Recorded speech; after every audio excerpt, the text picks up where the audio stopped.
Welcome to day 192 of 66 in 26, our journey to read through all 66 books of the Bible in 2026.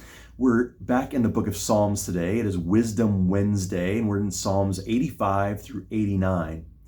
I don't know about you, but I am continually amazed by the depths of the scriptures. The messages that are hidden for us to discover. You can read and reread the words of the Bible and just find more and more depth to the meaning. Today, I've talked about a little bit in the past the structure of some Psalms and how those structures lead us to certain messages that are in the Psalms themselves. And I want to look at as an example at Psalm 86. That Psalm, if you look at the original language, has a symmetrical structure to it that is, in essence, it's 4 lines, 3 lines, 3 lines, 3 lines, 4 lines.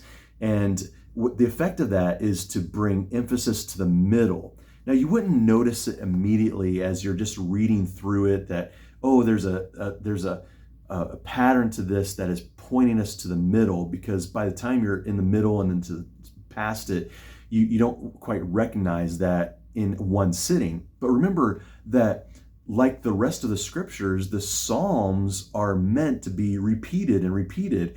The Psalms are very much like the hymns of the Old Testament. So like we know and memorize certain hymns or songs of praise to God, like Amazing Grace, how sweet the sound, right?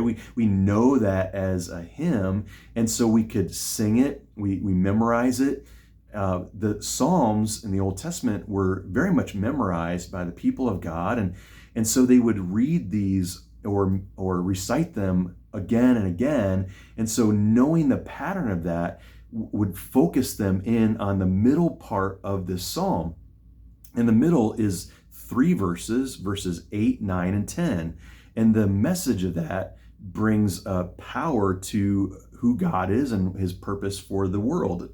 Among the gods, there is none like you, O Lord. No deeds can compare with yours. All the nations you have made will come and worship before you, O Lord. They will bring glory to your name, for you are great and do marvelous deeds. You alone are God. What a message, right? Now, speaking of the middle of the Psalms that we're reading today, we're reading 85 through 89, and the very middle of those 5 Psalms is Psalm 87.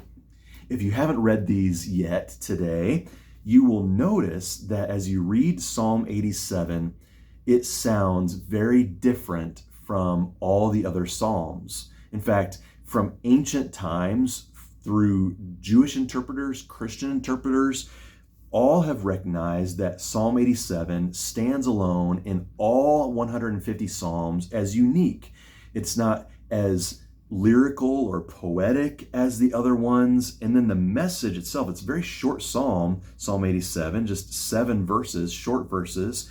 And the message of it really is about the end times gathering in of all people who are of the nation of Israel and all the other nations, that there'll be people from all nations gathering together, very much like the message of Revelation, that there are people from every tribe, nation, people, and language standing before the throne and before the Lamb and bringing their song of praise to God. And this is exactly what we see in Psalm 87 also. Psalm 87 verse 4, I will record Rahab. That's a word for Egypt, a sort of a nickname for Egypt, a poetic name for Egypt, Rahab, and Babylon. These are enemies of God's people in the Old Testament, sort of the epitomes of enemies of God, but they will be among those who acknowledge the Lord. Philistia, too, and Tyre, along with Cush. And I will say this one was born in Zion. Zion is the mountain of the Lord, and even those foreigners who are enemies of God will be brought in, and God will say, this one was born here. So those who are foreigners will be equal to those who are born in Jerusalem, in Zion.